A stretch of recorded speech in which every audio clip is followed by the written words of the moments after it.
Ladies and gentlemen, hello, and welcome to Nerdy for 30, the podcast where comedian Tim Keck and I talk about nerdy-ish things for 30-ish minutes. It's been a minute since we taped one of these. I stumbled on the title of the podcast. I don't think I've ever done that before. It happens to the best of us. I wasn't ready. I know. You know what? I wasn't prepared. I wasn't ready. That's the exact same experience I had when I went in to see today's movie, Barbarian. Wow, he's a pro. I'm right back. He's right I'm back. right back in it. Oh, you thought he was shook. He's not. He's here to play. I was shook in the theater, all right. Tim, you came in, you texted me and said, I want to get right into Barbarian. Usually we riff, we hang out, we catch up for a while. We are getting right into this tonight. What's got you so fired up? I think we have a lot to talk about. This movie is insane. Right now, right here, if you are listening to this podcast, you haven't seen this movie yet, you're even thinking about seeing this movie, don't watch anything. Don't watch a single thing. Don't read a single thing. Go to the theater and watch it. It's fucking awesome. Right now is your last chance. And then I'm getting into spoilers. Like 10 seconds from now, I'm going to get into spoilers. I'm telling you, you don't want to listen to anything we have to say until you see this movie. Turn it off right now. Dude, seriously, I mean, there's somebody right listening to this, like sprinting from across the house, like trying to get to the podcast in time because they've got it on Bluetooth. They're cleaning their pool. You know, we got a lot of listeners in SoCal, and you guys you're sprinting across the room. You're pushing people out of the way to turn off the pod. This is your last chance. This movie, there's a runner rocks. Outside. They tripped. They sent their phone flying, but the AirPods are still connected. They're crawling arm over arm to try to get to the iPod to turn this off. Don't look at the cast list on IMDb. Don't watch a trailer. Don't read a synopsis. This is maybe more so than any other movie I've ever seen. Best enjoyed going in completely blind. Have we sufficiently convinced you? I think. Are you still with us? So this movie too, this is maybe the most hype I've heard around a movie like this just from social media. I had so many friends who were like posting about it, like talking about it, texting about it, like, go see this movie. Don't watch anything. Go see this movie. This is like for a lot of the posts were like, you know, if you're one of those people who thinks everything's like a big blockbuster and you're tired of Marvel or like all these big budget things, and you're saying they aren't making real movies anymore that like push the boundaries of stuff, go see Barbarian. And I went and I watched it and it was awesome. Kevin, again, giving them a little bit more time to get to this. I think this is a great time to bring up my hatred of trailers. I'm anti-trailer. I was since day one. I'll be put in the ground. It'll be a full movie playing above my cemetery, my gravestone. It will not be a trailer. I watched the trailer after the fact.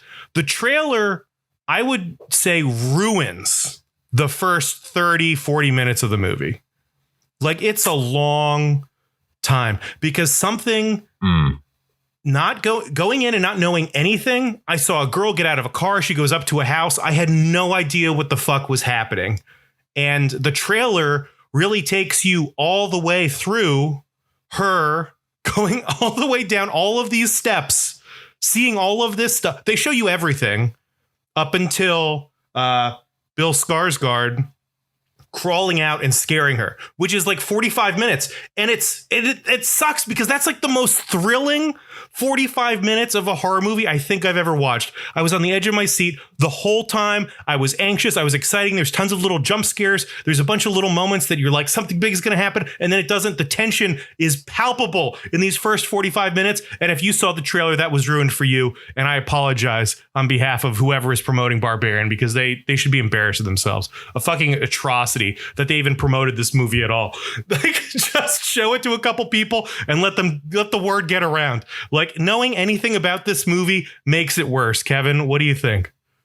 That's the Paranormal Activity way. I remember the fucking hype around Paranormal Activity, and I think that was 2009 when the first one came out. I was a freshman in college, and the only thing they showed in the trailer was people reacting to the movie, and oh my God, we were in. It was like just night vision footage of people reacting to the movie and losing their shit, and then like really scary, mysterious text that was like, it'll scare the piss out of you. Like, don't bring a bladder full of piss into this movie.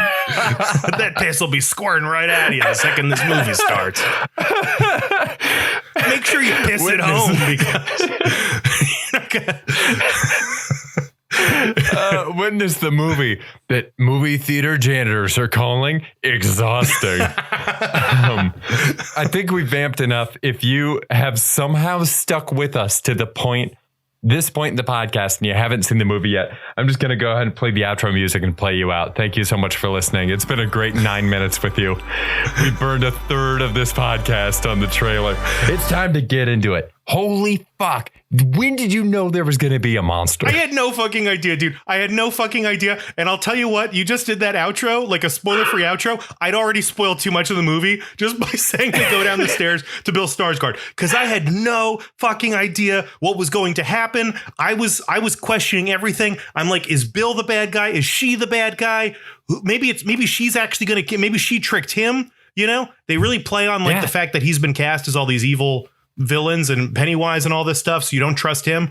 But just every reveal of like going down the stairs, and then she doesn't go. Then she like goes back up and she calls somebody, and then she goes down again, and then she comes like they tease you so much in this movie, and it works so well because I had zero idea what was coming, and the creature was just, I had no idea. I couldn't have seen it coming from miles away. I had no idea what was down there.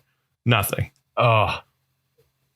It was so unbelievably well done. They got me so good with the entire Bill Skarsgård thing because I was completely convinced when he mentioned that he was part of an artist collective.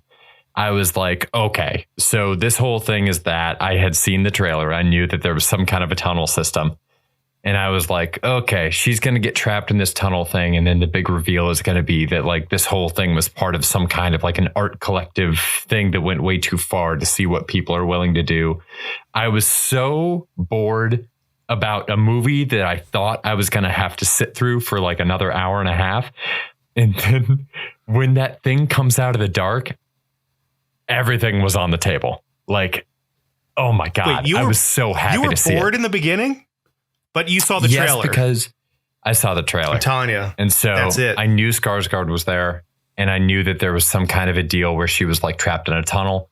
And I was convinced that we had gotten another person is trapped inside of a house by a psychotic person movie. And I've seen Misery. I've seen 10 Cloverfield Lane. They're both very good movies, but I like a monster in a horror movie. I like a good old fashioned monster. Yes. And I feel like way too many horror movies lately, especially like the A24 Scandinavian horror movies, the premise of all of them is that man is the scariest monster of all, which is true. It's still largely true in this movie. But like we got now I feel bad calling this thing a creature or a monster, but we got it's a creature. An entity that is a monster. Like unsettling. Yeah. It's the product of generations of incest. It's a freak at this point. You know, it's not. It would give some governors of certain states a run for their money. I mean, this is a dumbass, useless pile of shit, this creature. I mean, but you feel bad for it. You feel bad for it. You do. In the end, jumping ahead real quick to the blackout scene in the movie, did you feel bad that it got shot? I felt kind of bad. Yeah, you feel bad because there's really one villain in the movie, and it's the dad. I would argue Justin Long also. Okay, no, I'm definitely glossing over Justin Long. He is a bad guy. He's a bad piece of shit. But I was thinking about like as far as like in the horror movie sense, you know, sure. It's like there's only one Mike Myers. Like this woman is like the scary thing, but we're not. Ultimately, the protagonist. What's her name in the movie? Tess Marshall. She doesn't really have anything to be afraid of from this creature at the end. Like the creature is kind of trying to take care of her. Like it's fucked up, and maybe she'd die. Maybe the creature would kill her anyway. But the creature like loves her in a weird perverted way. So yeah, that's more empathetic. Whereas the father is just like pure evil, like a black hole of evil, an empty abyss of evil.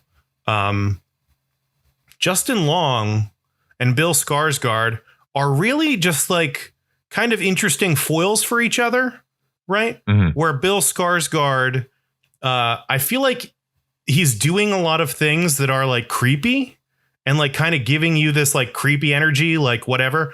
But ultimately, he's a as far as we can tell, I think he's a pretty good guy who is just really, really awkward and overanalyzing everything and trying to be as like correct and proper as he can. Whereas Justin Long is kind of outwardly presenting like, he's the greatest guy in the world. And then by the end of the movie, you realize this guy is just pure scum. He's such a piece of shit. And it was just such an interesting encapsulation of two, I think, very real caricatures that we see out in the world today. Yeah, definitely. The thing with Bill Skarsgård is that he was definitely doing things that in no world would, I think, either of us ever do in the same situation, where it's like, you got to read the room and know that it's like, don't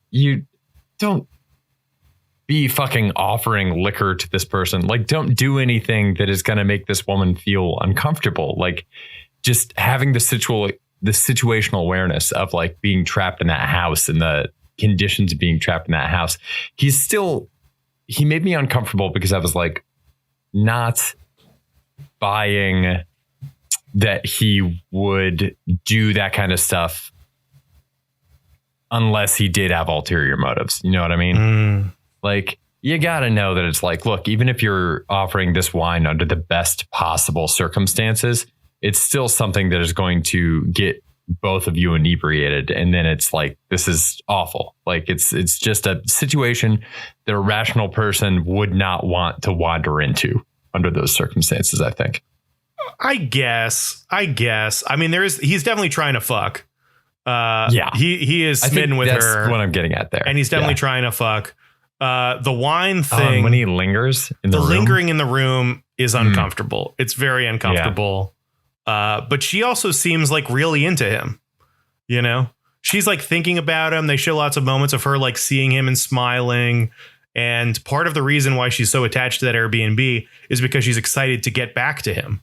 So there is like real chemistry happening, albeit some awkward moments. And I think you could even interpret him lingering by the room as him actually being so genuinely awkward that he creates an awkward situation. I don't know if I was thinking that initially until I saw Justin Long's character and what a piece of shit he is, which makes me think that Bill Skarsgård really isn't. I think they're designed to be opposites of each other, and I feel like I give Bill Skarsgård the benefit of the doubt with this stuff, because the wine, I feel like having a glass of wine with a stranger you've never met is like kind of a fine thing to do. But he also knows, as I think either of us would know, is like, people roofie shit and mess with drinks, and that's creepy. So he's like talking out the dialogue that in this situation, I know I would have in my head of like, okay, I want to provide something for her, but I also need to provide it in a way that I'm not creepy. So then you're talking about it. And now the fact that you've even acknowledged that she needs to see you open the bottle is kind of creepy, because you're overanalyzing what should be a basic interaction, but no longer is in today's society, because we're so aware now of what, different people are going through in all of these interactions. So I don't know. I feel like he's a little bit of like overanalyzing, ultimately decent guy, compared to Justin Long's really just like insane, I don't know, narcissist, like just a lot. He's lying to the world and himself. And it's crazy. It's crazy. Where I feel like Bill Skarsgård is honesty and Justin Long doesn't tell the truth, like in this entire thing. Oh, for sure. Yeah. It's interesting. The Bill Skarsgård over talking thing is exactly what's expected to be endearing about every Jesse Eisenberg character. Yes. So like that same thing is just a flip in this case. And maybe it is just because Bill Skarsgård reads creepy. Like he just has that air about him, I think it's in the eyes. He does have creepy eyes. Dude, Justin Long, for so much of this movie, I was like, why are they trying to make us sympathize with this guy? Like, it's interesting because like the protagonist in a horror movie is usually a person that's very vulnerable, so that the audience also feels vulnerable in a way that like we don't necessarily feel vulnerable when we're watching a John Wick movie, because John Wick is like He's bulletproof. John Wick's not going to die in a John Wick movie. Come on. But I think part and parcel to that is the fact that it's normally, I mean, there's the horror tradition of the final girl, and the horror tradition for like slasher movies of being a female protagonist that's tied to some pretty dated projections of like women being stereotypically weaker in situations like that. And having it be Justin Long was weird because it's like, I don't care about this guy as a person. So like, if this thing comes out and attacks him, I'm going to jump because of the scare, but also like he's a piece of shit. Like, yeah, it's kind of what I mean? Crazy to me that Tess is so rootable. It's not crazy to me. It makes sense from like a writing standpoint, but it's still kind of masterful how they pull off every time it looks like Tess is dead. I'm devastated. I'm like, really? Yeah. I root so strongly for her while watching this movie. And I equally root against Justin Long.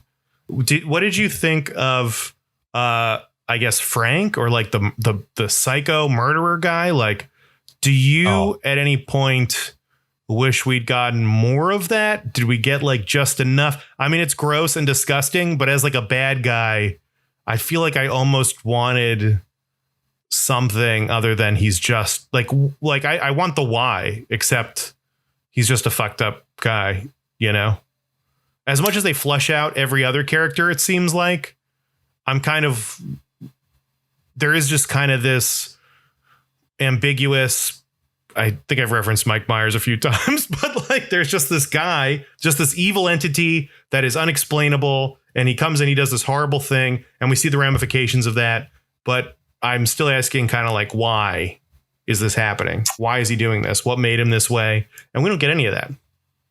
I mean, I think for a lot of these psychopaths that really exist in real life, I don't know that there is always a solid, understandable why. I think that's part of the fascination that people have with true crime stuff in general, is they're just trying to understand why people would ever want to do this sort of thing. Lauren and I were talking about how well done it is. We talk all the time about how there'll be stuff in like anime. We watch My Hero Academia. Love that show, but there's a lot of stuff in that show where it's just like, why are you doing this? Like the characters are supposed to be in high school and they're drawing them in like really skimpy outfits. And it's like, you really don't have to be doing this. Like, and sometimes there'll be like anime shows or whatever that are doing a parody, and as part of that parody, they will show something that's like, again, like a character that's supposed to be in high school in a really skimpy outfit. And the excuse that's kind of implicit there is like, well, because we're doing a parody of it and this stuff's all over the place. But it's like, yeah, but in doing that, you're still putting more of it out there into the world, and you're still adding fuel to the fire for people that are interested in this kind of stuff for the wrong reasons. And I felt that exact way about Barbarian. They did it, I guess, in the reverse. Like they did a very good job of letting you understand the horrific acts that this guy is doing, but they don't ever actually show you the acts for the most part. So we don't need to see what's on the videotape. The tape goes in, we see Justin Long's reaction to it. And much like the Paranormal Activity trailer, we know without having to see that how horrifying something is that's on this tape. You know, we see a bloody handprint on the wall. We see a bucket. I don't care. There's not a good reason that a bucket's going to be in that room. Same thing with like the actual attack itself, that like one of the actual attacks itself where he would ostensibly be doing like a kidnapping or an attack on someone in their home. All we need to see is him going into someone's home under false pretenses and opening up a window latch. We get it. We understand the subtext. And I think the fact that that was used as subtext is like, it's really powerful. And I think the subtext, I wanted to talk to you about this, is something that can separate a good movie from a bad movie. So like bad dialogue and like really terrible expositional dialogue, there's no subtext whatsoever. It's just text. It's just people not talking like human beings, because a lot of what we say in day-to-day life is implicit. And like it's something that I think people connect to with prestige dramas like Game of Thrones and The Crown and all that, is because it's entirely about power and power dynamics shifting. And all of that is being done through the subtext of what people are saying. So like those shows tend to be really well written. And I think that's one of those things that separates this movie, is so much of that is done really well with subtext throughout the entire thing. I was trying to think of something else like that I'd seen. And I guess maybe I haven't seen enough movies, but I feel like Jordan Peele was like the last director where I watched something and was like, oh yeah, there's one that, at least in the horror genre, like there's something deeper being said and told here. And I think this movie belongs up in like the Jordan Peele tier of like Us and Get Out. I don't think it's nearly as rewatchable as any of those movies.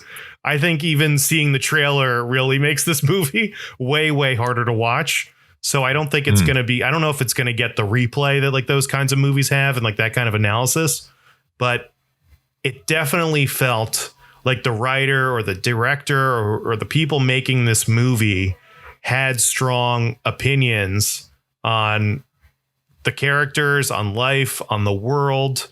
And I kind of love that. I kind of like seeing a movie that has a point of view. I like that. I like, I don't know, seeing other opinions, being exposed to thoughts I'd never had. I think all that stuff's great. I love it. I love all the subtext. I want more of it. I want more of it in my media. There's too much shit just being handed to you. I mean, as much as we love a lot of like the Marvel stuff, I mean, that's pretty cookie cutter and not challenging in any way. So it's nice to be like, again, I don't know if I was really like challenged watching this movie. Like, I don't know if my beliefs were challenged watching this movie, but it was great to see them attack certain things and explore certain topics. And yeah, maybe there is something too to just like the bad guy or like the dad, the father figure, this like predator. I think his name's Frank. Maybe there is something to Frank just being like a purely evil entity. Maybe that is like a message into itself, and just everyone is kind of dealing with the consequences of this evil entity's actions. And I don't know, it's fucked up. Kevin, how soon are you going to get an Airbnb after this movie? Already looking, already booking, man. The market is going to be great for a while. It's going to, they're going to be in demand. If you were, so this is like in Detroit, if you were looking for an Airbnb with the highest possibility of a sketchy basement, a secret passage, where are you looking? Are you, I was going to say, I'm from Florida. There's not a lot of basements in Florida. I think you're going to find some effed up stuff, but the idea of a secret room in Florida, a little harder to do. I feel like you kind of got to be somewhere where like, the earth is hard, where there's basements. Could you find something like that in Boston? You get an Airbnb and you have to make sure you're on like the ground floor too, right? You can't be going up any stairs. They need like a whole Airbnb category. Now they do like lake houses, pool houses, cool pools, cool views. They need one that's like potential murder mystery passageway. Like it's on the ground floor. It's in a city with a dense earth that could be revealing passages. There's like a couple extra doors that you like just don't really know what's going on. I think they could really capitalize on this, Kev. Oh, that'd be so funny. If they steered into it, man, it would be amazing. They just have a no FiOS option. We stayed at an Airbnb in upstate New York the first time we went to Beacon. That is like, it's the worst sleep I've ever gotten in my entire life, because it's like the least safe I've ever felt in a situation. It was like we were in the middle of fucking nowhere out by Mountain Beacon, and we'd never been to Beacon before. We did not have a car with us, so we were relying on Uber drivers being willing to drive like 25 minutes into a wilderness to get to this place. And never met the person. To this day, I've never met the owner of the place. But we had the maid's quarters of a bigger house. And one of the big things about it that you noticed when you came in was, because it was a maid's quarters, it had like a small rudimentary kitchen and then stairs in the back that went up, and the sleeping area was lofted. But the stairs, that staircase, was the only way in and out of the lofted area. There was a door that could go from the house into the maid's quarters, but the door did not open up the opposite way. So from the maid's quarters, we could not go into the rest of the house. We also could not lock the door. So my first order of business upon getting in there was like figuring out how to prop shit up against that door to make sure that nobody could get in there. But like we were really in the middle of fucking nowhere, man. And there wasn't like a door that would shut the staircase. And it was kind of like a hole. It was a very steep staircase. So it was kind of like a hole in the ground that you had to go through to get down to the first floor again. And you were trapped up there. So like I just kept feeling like somebody was poking their head up out of that hole to watch us.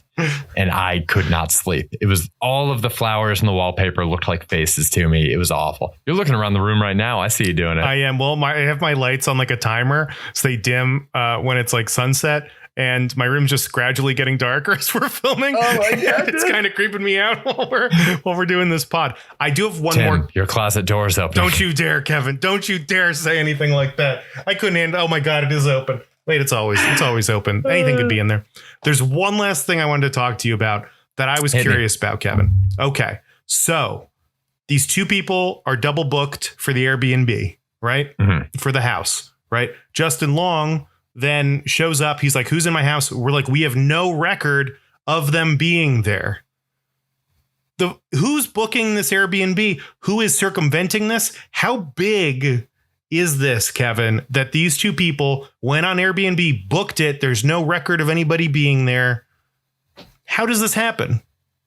That's a very good question. The other thing is, this was part of when I was buying into Bill Skarsgård being the bad guy. He mentions that he's part of an artist collective in the area. If he's got another home in the area and he's just staying at this place for the week to check it out, why doesn't he fucking go home? If it's double booked, go home. You have another bed nearby. So that to me was like a massive red flag that we never got to. Dude, we don't know. Maybe the Airbnb is a whole separate grift and like Bill Skarsgård has also been murdering people there and then finally got his comeuppance. There could be a whole prequel to this where a horror movie happens that, you know, what's her name? That I guess Mama would be the name of the creature, the woman. Yeah, sure. Yeah, there could Mama's be another horror movie she's not even a part of. It keeps zooming out. It's like The Purge, where like the first one takes place in the house and then you zoom out and you realize there's a whole network of, I don't know. I find it hard to believe there'd be a whole network of these kind of incest freaks like all over the world. But, you know, it is what it is. They did maybe the only beef that I have. I'll play the beef theme. Where's the beef? I think the only beef that I have is that the homeless man says that there's scarier things in that house than her. And we then cut to Justin Long finding Frank's door. When he goes to the end of the passageway. I think, I could be wrong, I'd have to watch it again. I think he turns to the left and sees like a dead end. And so he turns the other direction and goes to Frank's door. And Frank's door comprises like the end of the line. Like that, as far as we know, is it for this tunnel system. Franchise potential, maybe this is a new segment. Franchise potential, they could have shown another tunnel going somewhere else. Frank didn't have to be the end of the line. There could be more stuff down there. It would definitely take it in a different direction. You're thinking with your Netflix brain, Kevin, where it's like, oh no, you know, the big boss will be visited in the potential sequel. Well, it's really a trilogy. Everything's a backdoor trilogy. Like, we don't need it. I like that it's self-contained. I like that he's the end of the line. You know, it's crazy. I kind of wish that homeless guy had done anything to stop them, but he's just been there for 15 years watching shit go down. He knows about Frank. He knows he's doing evil shit. Seems kind of weird that he's just hasn't done anything. I don't know. Kevin, you got any other takes? Oh boy. You know, I think that's it. Yeah. How about you? Any other takes? I feel good. I love this movie. I hope people get to see it. I hope everyone got to see it spoiler free. If not, I mean, I don't know. You probably had a miserable time for the first hour like Kevin did. But yeah, so that's the podcast, everybody. Thank you so much for listening. Oh, wait, one last thing. Did you know that the director is a former Whitest Kid You Know? Yes, I heard that today, actually.